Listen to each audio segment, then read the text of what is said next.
All right, here goes coding challenge number 2, which is going to be all about arrays. And in this one, we're going to go back to the tip calculator that we built in the previous section. And we're still using the same rules as before. So we tip 15% of the bill value if it's between 50 and 300, and if the value is different, so outside of this range, the tip is 20%. And so here are your tasks. First, write a function called calctip, which takes any bill value as an input and returns the corresponding tip. And so that's going to be based on the rules that I just mentioned. And to do this, you can actually check out the code from the first tip calculator challenge that we did in the last section. So you can copy the code there, or if you want, you can also code this from scratch just to remember how to do it. And now in number 2, we're finally going to use arrays. So here we're going to create an array called builds, which will contain the test data that we have down here. So these are the 3 bill values for which we want to calculate the tips. And so that's what we do in point number 3. So here we create an array called tips, which will contain the tip value for each of the 3 builds. And this is where we're going to use the calctip function that we created before. So that's the basic challenge. And if you want to take it one step further, you can even take the bonus question, so number 4 here, in which I ask you to create an array called total, which will have the total values. So that's the bill plus the tip.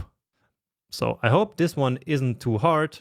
Basically, it's similar to one of the examples actually that we did in one of the lectures about the arrays. And once again, I also have a hint to help you solving this one.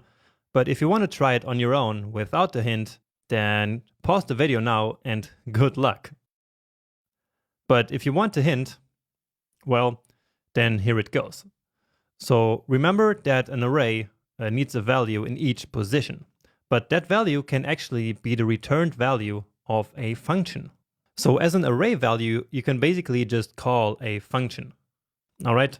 And again, that is similar to something that we did in one of the array lectures. So pause the video now, and I see you with my solution in a second. Okay. And I'm going to start by creating the calctip function.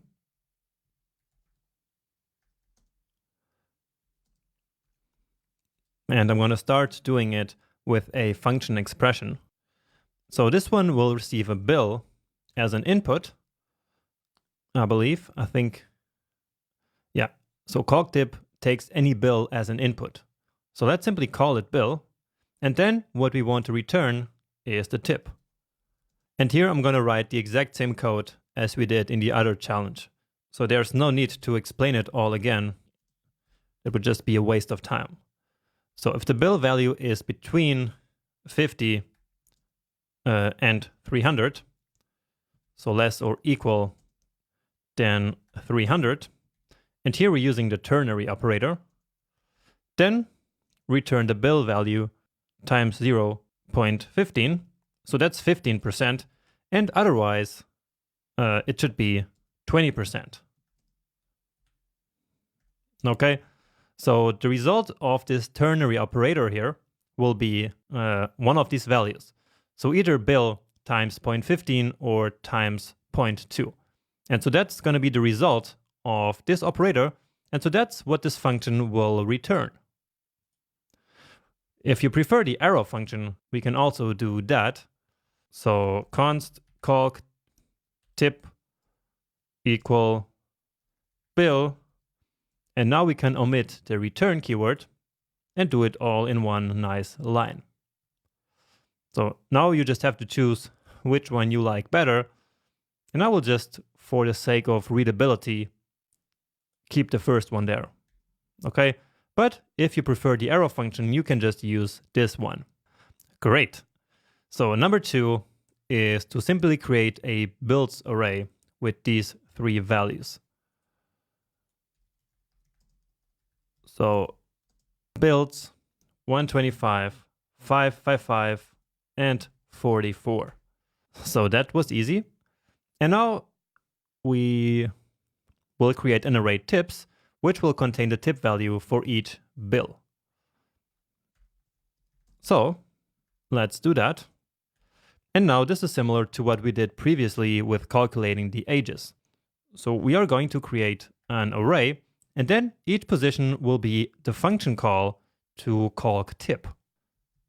So we want to calc the tip with builds at position 0.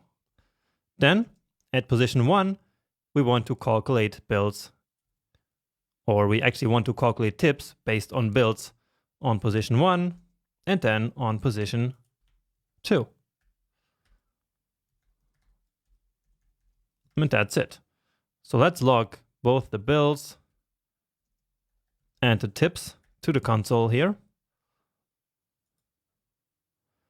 And that gives us tips is not defined. So here it should be tips. So usually when I have an array, I like to give it a plural name, like here builds and here tips. So because it's multiple values. So now that should work. And yeah, so these were the 3 tips that were calculated. And of course, you could have created separate values, or actually separate variables for each of these function calls, like tip1 equals calc tip with builds 0, something like this, and then tip2 and tip3, and then you could have created like an array with tip1, tip2, and tip3. Okay, so something like this. But my idea was to actually do it like this, because then we don't have to create all these extra variables. So that's a lot cleaner.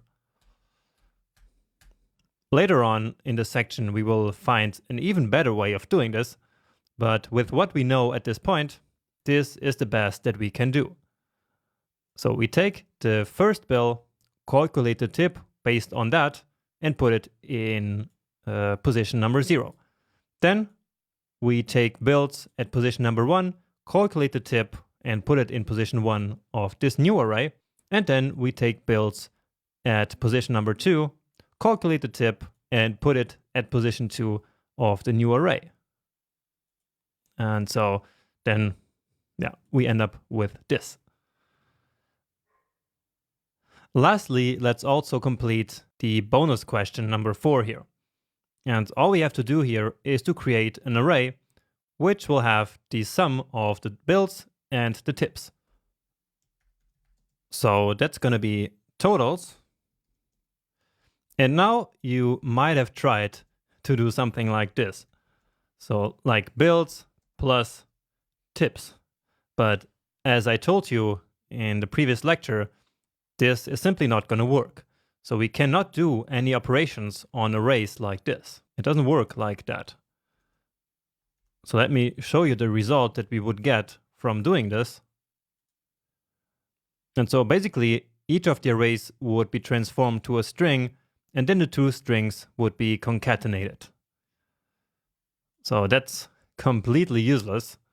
And so the only thing that we could do is to say that we want builds at position 0 plus the tips at position 0. And now we do this for all the 3 values. So at position 1 as well, and then at position 2. And so this fixes this error, because now in each position we do actually have a real value, because this is an actual value, and so with that we can then do calculations. So yeah, this is correct, looks correct, right? And yeah, so with that, all of the 4 points are solved. And so here we conclude this part about arrays.